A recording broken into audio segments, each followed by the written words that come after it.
Do you have time next weekend? Come over to our place for a change. I accepted my son Paul's invitation and looked forward to that day. However, on that day, I received a text from Paul.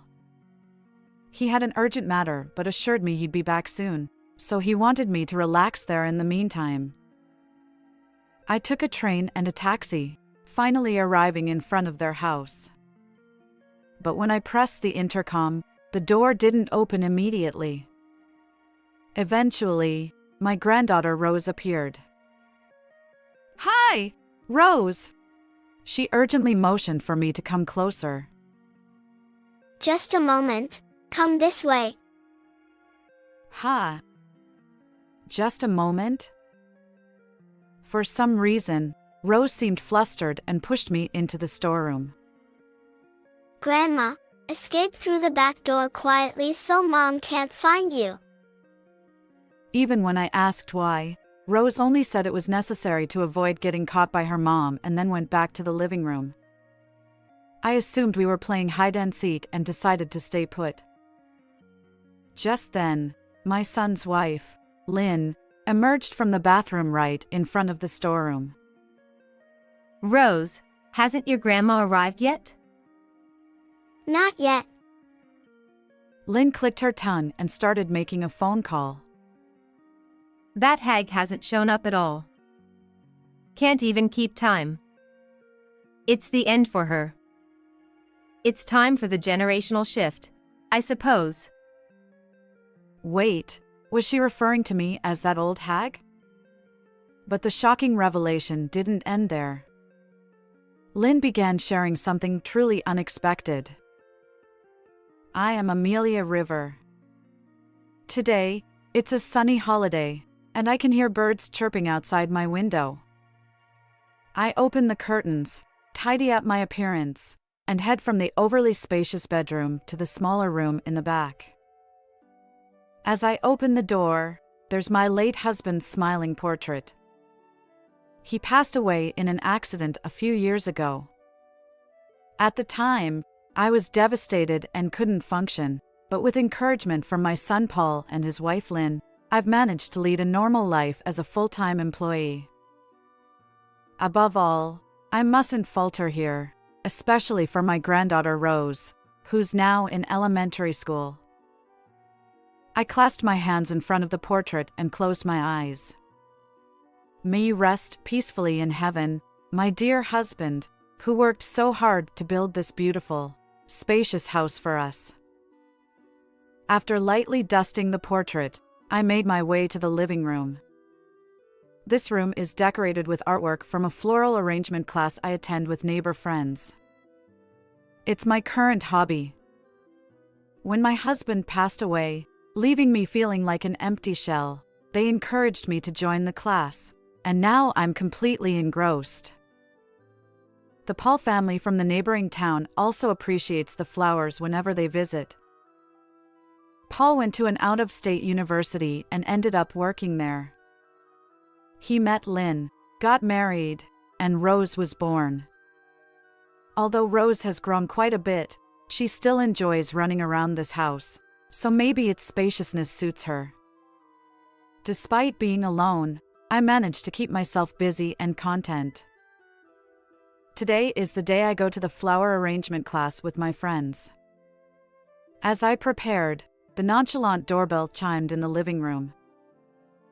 "Coming!" I called out and headed toward the entrance, but the door opened before I could reach it. Hello, Mom. Not again, I thought. Over the past few months, Lynn has been dropping by unannounced with Rose. Initially, it was just on weekends after giving prior notice. But now, it's practically every day without any warning. Honestly, it's become quite tiresome since I have my own schedule. A simple phone call would suffice. Good morning. Oh, it was quite a journey to get here. Lynn, I have a flower arrangement class today, so I'll be out. Sorry, but will you go back home today? I hurriedly stopped her from entering the living room. If she thinks it's too far, she could just not come. Oh, don't worry about it. I'll watch the house as usual. But Sure, I'll lock up. Oh, is there something for lunch? without bothering to listen to my words, Lynn forcefully entered the room. My granddaughter Rose, on the contrary, was apologetic and followed Lynn inside. Back when she used to admire the flower arrangements with such enthusiasm, it was endearing to see Lynn watching her. But how did things take this turn? Listen, Lynn, I've said it many times. Please give me a heads up before coming over. Lynn replied nonchalantly. Well, since I'm here anyway, it'd be more trouble to notify you. I don't want to deal with such bothersome things. She confidently sat in the middle of the sofa, eyes glued to her smartphone. She'd show up at my house like this, lazy and leaving meals to others. Rose even offered to help, her voice trembling. I don't want to be a nagging mother-in-law, but my patience has its limits. Oh, well, anyway, I'm heading out now, so you should go home. What? We've come all this way. It's terrible to turn us away. I've told you repeatedly to give me notice. I replied. Lynn leaned in toward Rose and said, Rose must be tired too, right? She smiled, but there was something cold in her eyes. Rose hesitated for a moment and quietly replied yes. See? Your adorable granddaughter agrees. Can't we be a little more accommodating? In the end, Lynn prevailed, and I was left with the two of them. When I met up with my friends and held flowers, I couldn't concentrate. Irritation toward Lynn aside, I couldn't forget Rose's expression from earlier. My friends noticed something was wrong and asked what happened. I shared the story, and one friend suggested I talk to Paul about it. So, I decided to call Paul on my way back. Hi, Paul. Do you have a moment? Sure, Mom. What's going on? It's about Lynn. And so, I told Paul about how recently both Lynn and Rose have been visiting frequently, without giving any prior notice, and how Rose seems down. Initially, Paul was surprised, but he listened attentively and apologized sincerely. I'm sorry, Mom. I had no idea. I'll talk to Lynn and make sure she doesn't come over without notifying you. I promise. Thank you. But what's going on with Rose? Honestly, I have no clue. Whenever I'm around, Rose is cheerful and behaves well. She doesn't seem like what you described. I see. Maybe it's only when she's with Lynn. I don't know the reason, but I'll keep a close eye on them and try to avoid leaving them alone together. Yes, that's a good idea. We wouldn't want anything to happen to Rose. Well, school will start soon, so they won't be alone as often. If anything comes up, I'll let you know. Take care. So I ended the call with Paul and headed home. Upon arriving home, there was no sign of the two of them. Had Paul called in a hurry, prompting them to leave? The room was in disarray, open snacks, half-drunk cups, and chaos everywhere. Normally, it's tidier, but this scene made me sigh. Yet, knowing they wouldn't visit without permission anymore brought some relief. Over the next few weeks, Lynn didn't show up. While I felt reassured, I remained concerned about Rose. I reached out to Paul several times, but his responses were vague. Busy, perhaps? And so, the weekend arrived, and this time it was Paul who contacted me. Hello, Mom. Are you free next weekend? Come over to our place for a visit. Rose really wants to see you. I replied enthusiastically, looking forward to that day. However, on that day, as I was heading to the station, I received a text from Paul. Something urgent came up, but I'll be back soon. Please relax at my home for now. His dedication to work reminded me so much of his father. I chuckled. It's wonderful that he graduated from college and found a job he loves. Paul truly makes me proud. After transferring between trains and a taxi, I finally arrived in front of Paul's house. I paid the fare to the driver and stretched a bit. The 2-hour journey had taken a toll on my body, especially for someone in their late 40s. Perhaps some of the fatigue was due to the nervousness I felt. My desire to see Rose was strong, but I hadn't met her since Paul had asked Lynn and Rose to leave my home that one time. As I stood in front of the door, I took a deep breath and pressed the intercom button. However, the door didn't open immediately. After a while, only Rose appeared. "Hi, Rose." "It's been a while," I greeted her. Grandma. Not now. Come this way. Rose replied, sounding flustered. "What do you mean, not now?" "Rose?" For some reason, Rose urgently pulled my hand and led me into the storage room. Her serious expression was quite unusual for an elementary school kid. She whispered, Grandma, hide through the back door. Quietly. I followed her instructions, still feeling confused. Was this some kind of hide-and-seek game? I stayed put, waiting. Then I heard the sound of the bathroom door opening, and Lynn's voice reached me. Didn't your grandma arrive? She asked Rose. Peeking through the gap in the storage room, I saw Rose shaking her head vigorously, and Lynn responding with an annoyed gesture. They were having a silent exchange. Lynn then took out her smartphone and began talking to someone. Hello? I'm sorry it took me so long to call you. I can only chat for a little longer, though. Such a shame. Their conversation continued, touching on topics like last night's dinner and how busy work had been. Lynn must have been on the phone with a friend. Perhaps that's why she hadn't come to the front door when I rang the intercom. It might be a little awkward, but I couldn't just stay in the storage room forever. So, when I started to move, I heard Lynn talking. Seriously, that old hag hasn't shown up at all. Can't even keep time. She's done for. It's time for a generational shift. I froze in place. Was she talking about me as the old hag? She usually only calls me Mom or by my name.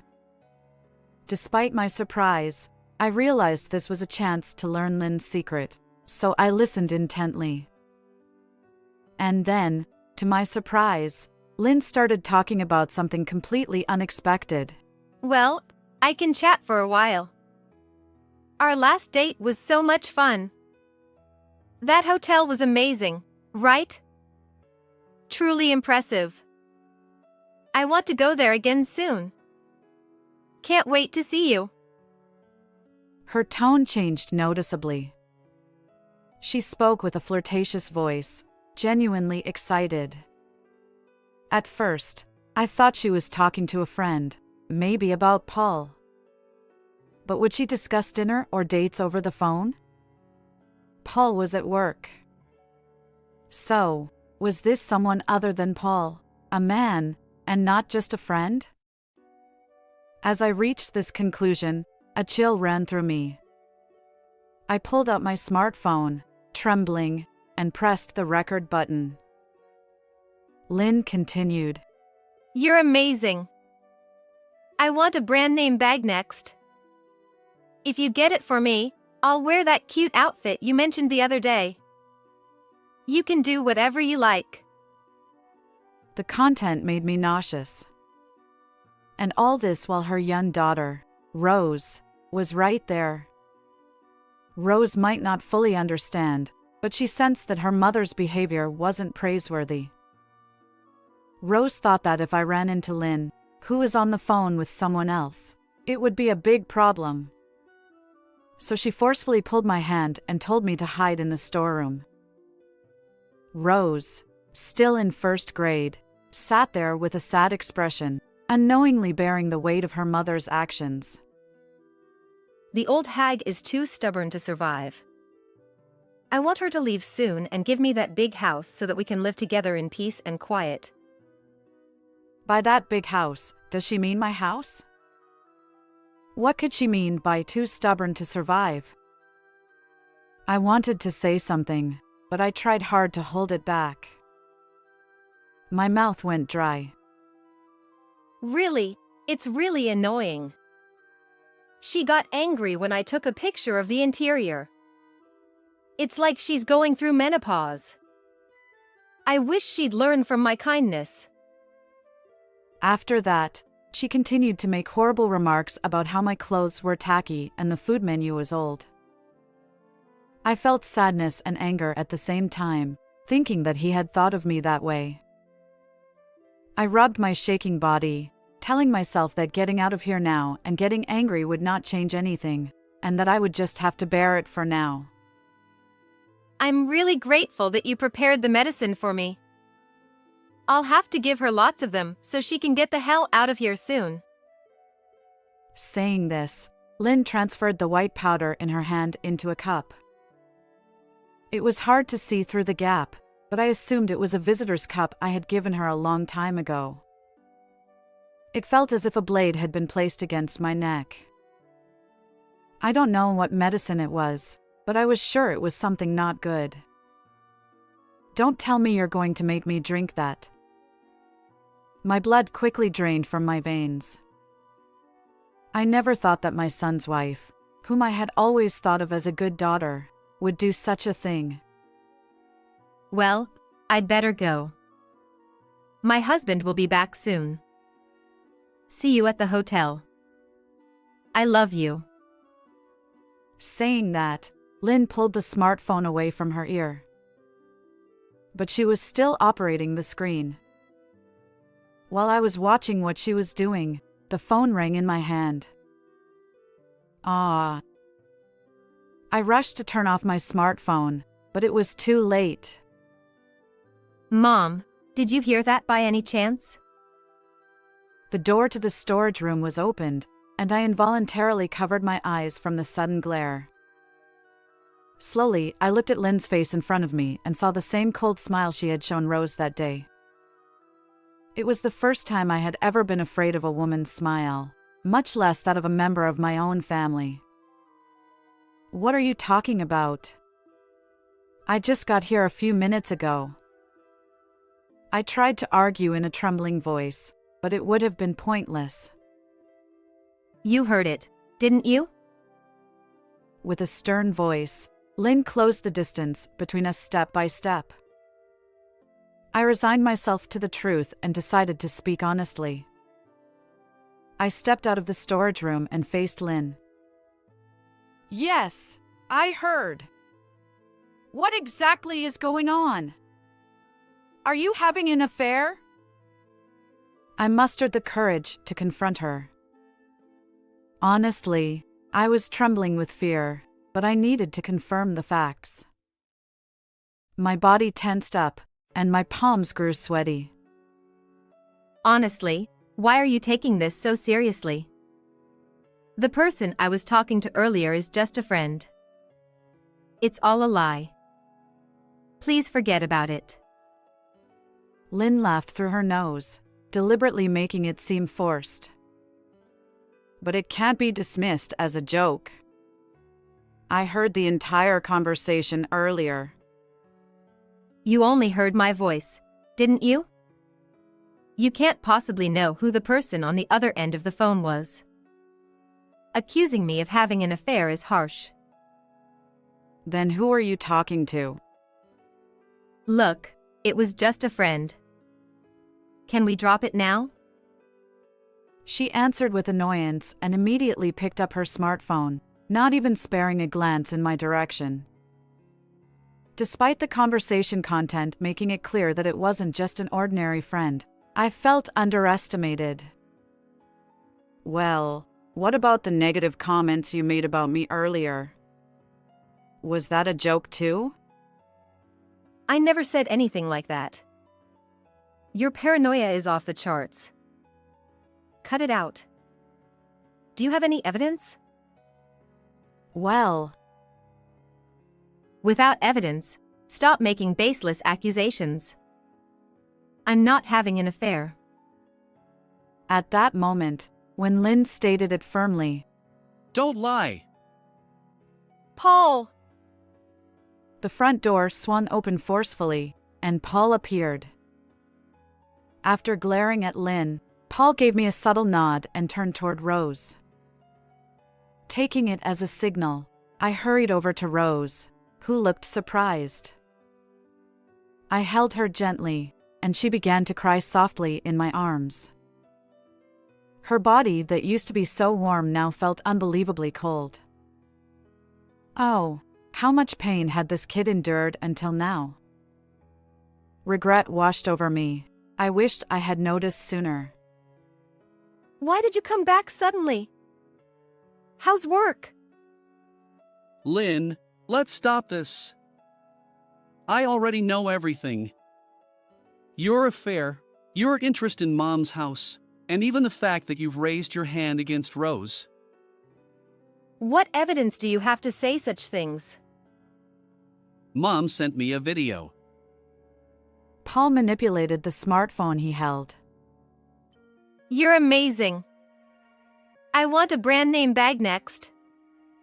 If you get it for me, I'll wear that cute outfit you mentioned the other day. You can do whatever you like. And there it was, the same line Lynn had just spoken. Yes, I had been secretly recording videos, and I had just shared one with Paul. Having already finished his errands, Paul had rushed home and timed his entrance perfectly. You were filming all that? You're joking, right? He's just a friend. Just a friend. Ha! A friend who does things like this together, I suppose?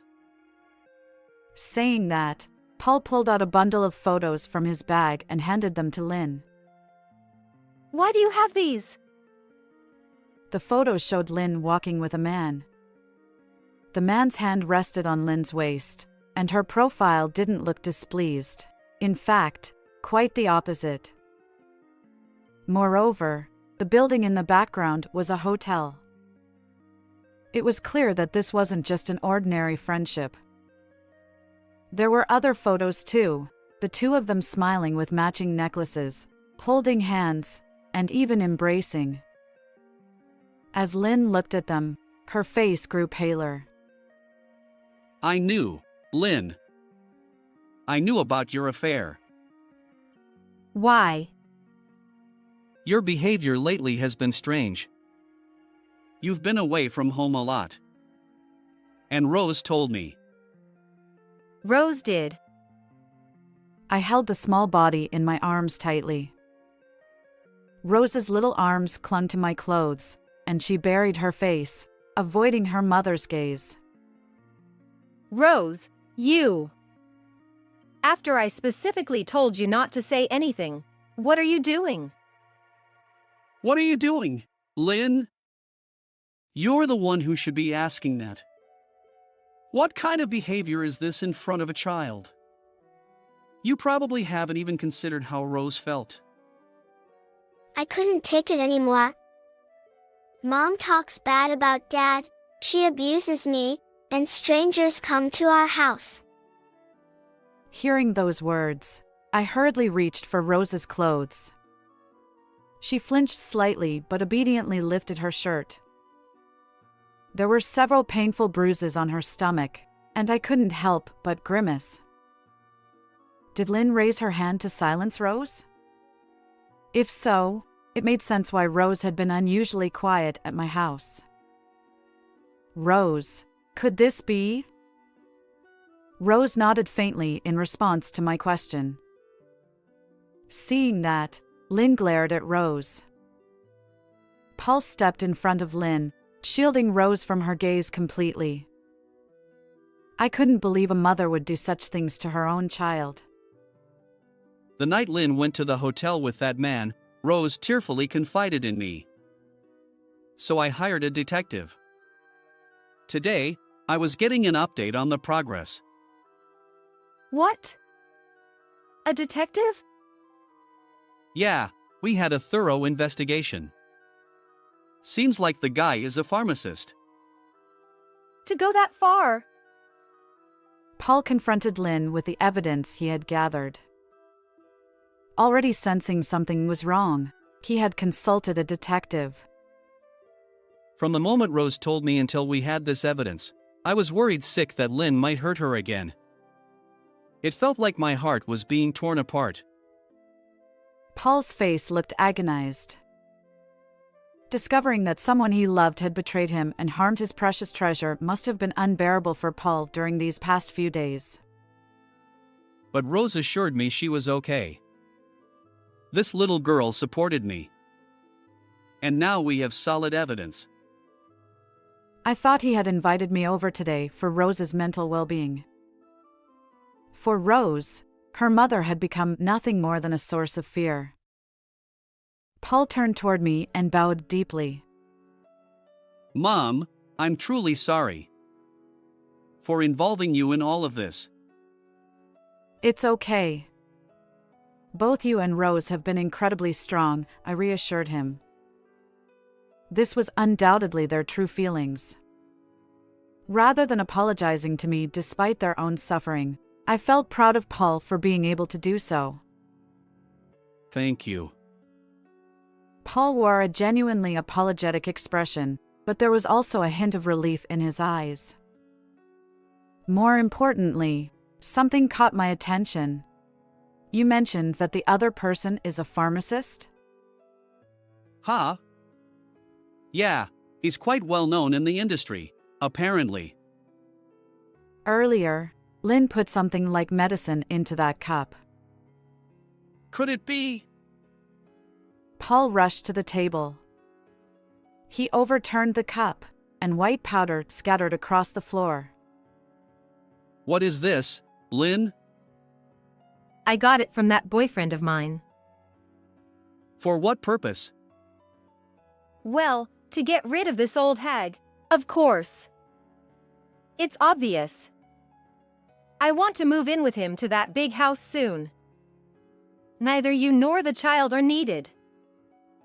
Lynn, who had seemed resigned and disheartened just moments ago, suddenly raised her voice. She grabbed the fallen pills and approached me with a menacing look. Take this already.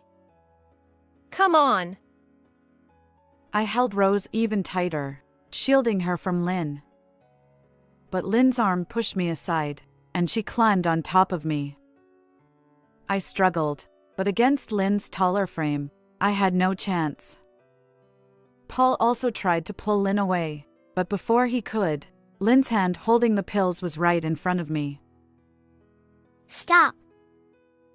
Just when I thought it was hopeless, a young voice echoed. Mom, stop already. You can hit me if you want. You can do anything to me. Just don't hurt Grandma. Rose. Lynn froze, turning her attention toward Rose. Rose stared straight back at Lynn, her legs trembling like a frightened fawn. I love you, Mom. You used to be so kind. But I don't like you these days. I don't like the way you treat Grandma. Please go back to the way you used to be. Rose had been holding back her voice until now, but she finally raised it and burst into tears.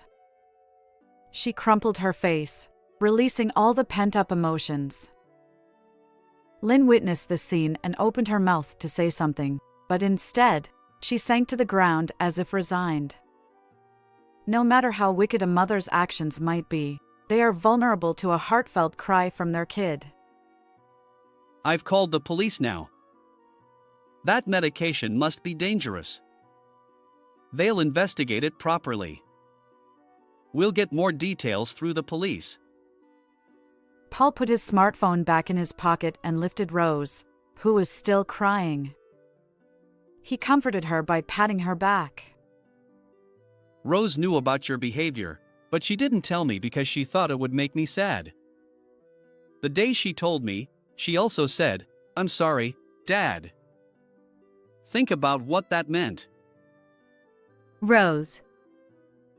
Lynn reached out to pet Rose's head, but stopped halfway. It was probably for the best. She had learned firsthand how a morally compromised mother could affect her kid. In the days that followed, a detective hired by Paul provided irrefutable evidence of Lynn's infidelity.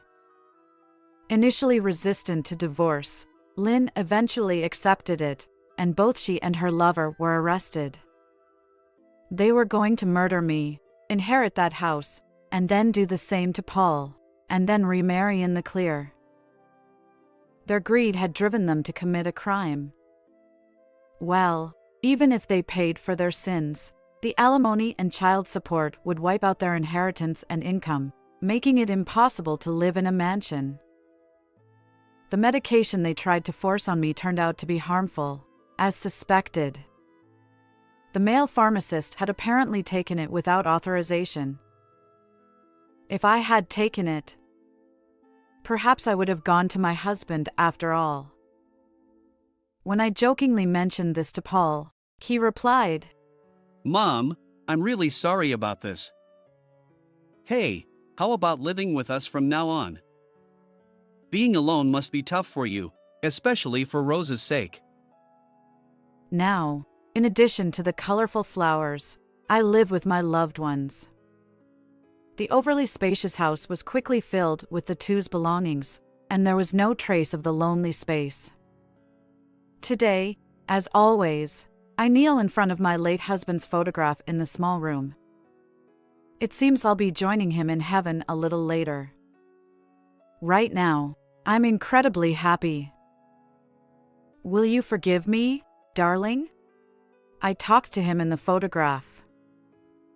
From the window of the small room, I can see Rose playing energetically with Paul. I suddenly recall that day, the day Rose did her best to protect me, defied Lynn, and thought so much about Paul. After the incident, there were nights when her emotions were unstable, and she would burst into tears. But now, she's a cheerful first grader, back to her old self. I've made a strong vow to protect this kid. I'm sure Paul feels the same way. Grandma, get that ball. Sure, dear. I step out into the yard, ball in hand, heading toward Rose. She giggles, her pure smile directed at me. I can't help but pull her into a tight hug. Her warm body feels different from that day. A profound happiness envelopes me. How did you find this story? Don't forget to subscribe to the channel. Until next time in the next video. I am the owner of a dilapidated inn. Business has been tough, but I have a reason why I must protect this place. Just when I was about to give up, a penniless old woman with a story appeared. I've always been a burden. Treated harshly by her son, she reminded me of my own grandmother. And with a single word from her, unbelievable changes began to happen at my inn. My name is Zach O'Neill. No customers today either, huh? The inn I run is in shambles. Hardly anyone would choose to stay here. Even I think so. But this place is important, handed down to me by a mentor. I want to protect this place with all my heart, so I continue to run the inn. That mentor was my high school soccer coach.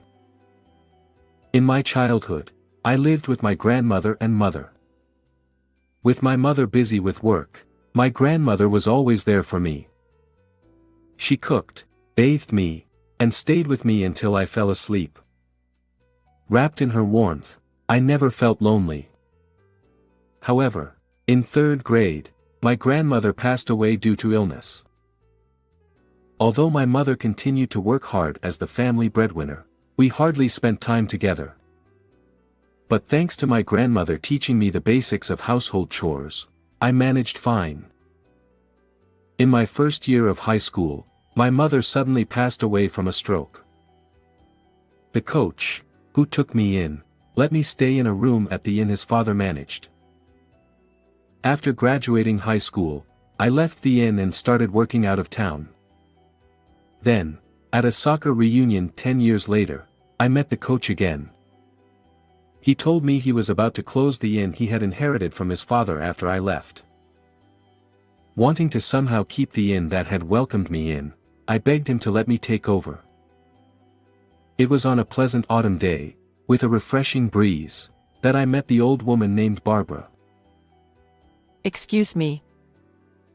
While cleaning the entrance of the inn, bathed in the sunset, I heard a voice behind me. I turned to see a small elderly woman, probably around 70, standing there. "What can I do for you?"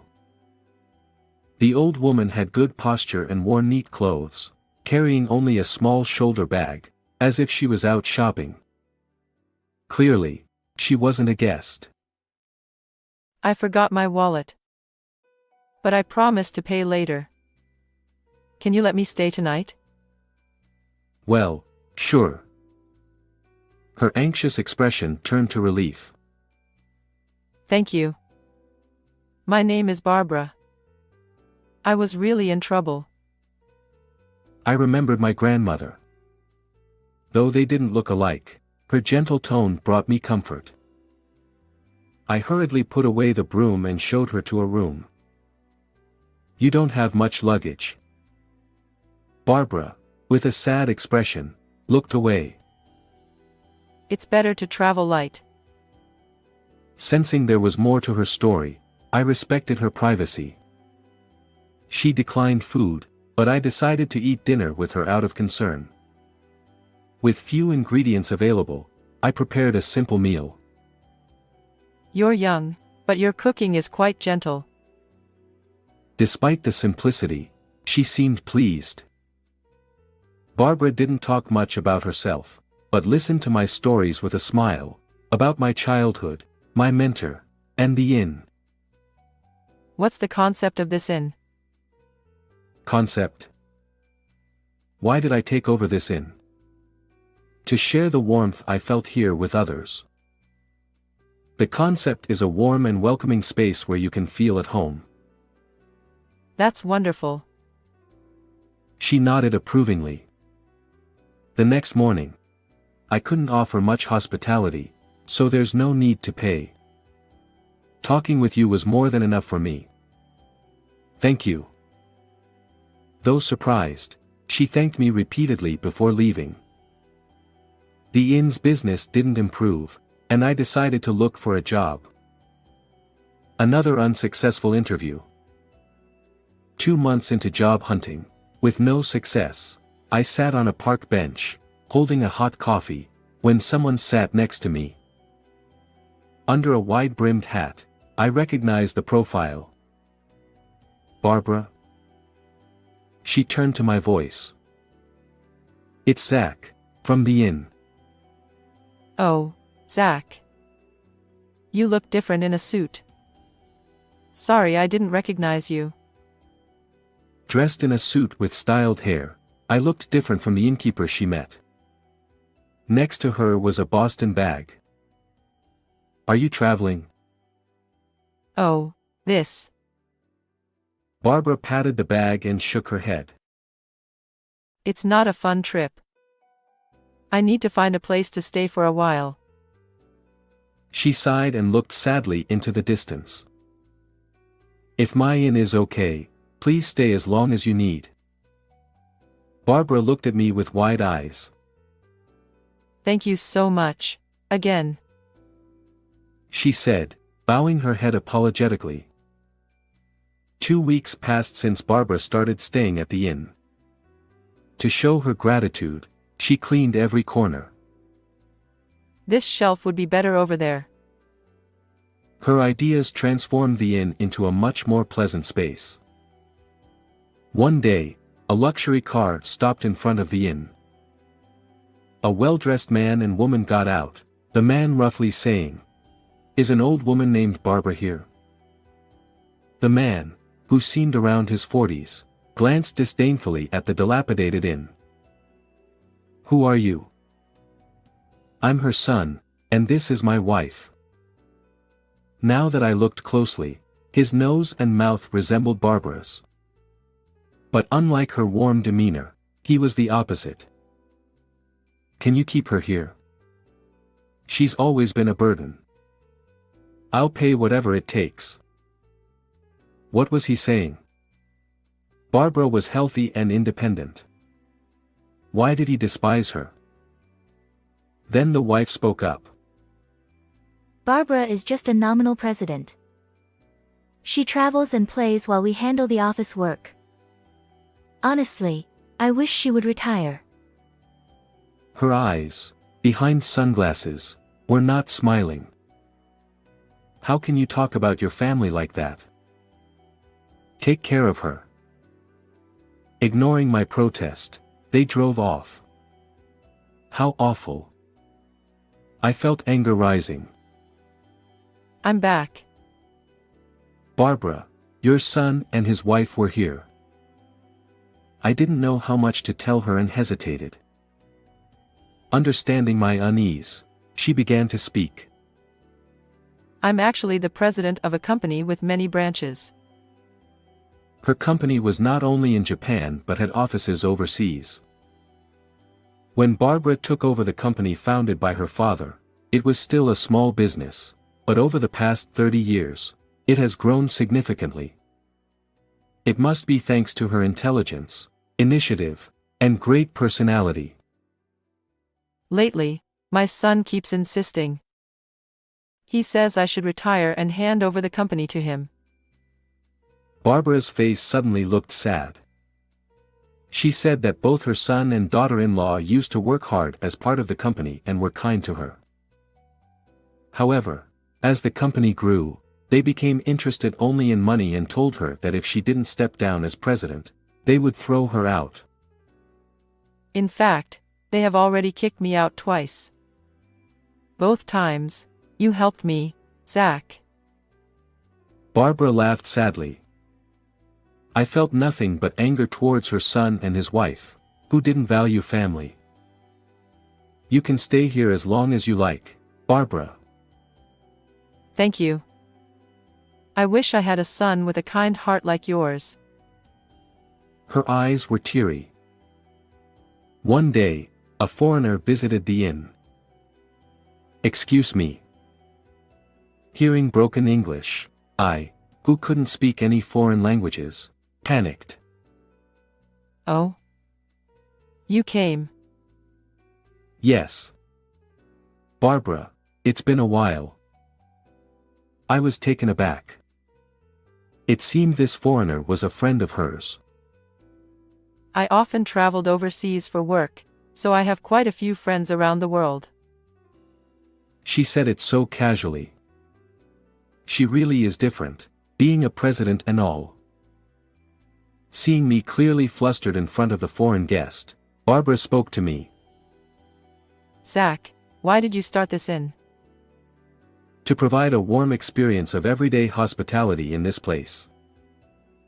Then, no matter who the guest is, be proud of your way and stand tall. Guests are the ones who are traveling, so they won't expect you to speak a different language. People who choose an inn over a hotel want to feel closer to local life, so Barbara advised me to provide hospitality in my own way. Encouraged, I worked hard to give guests the experience I envisioned for the inn. What kind of hospitality would delight foreign guests? I wanted them to experience even a little bit of American culture. I was thrilled to have guests after a long time. That night, the three of us enjoyed American food and played American card games. The guest, who experienced American culture, was genuinely delighted, and above all, I think I was the most lively I had ever been.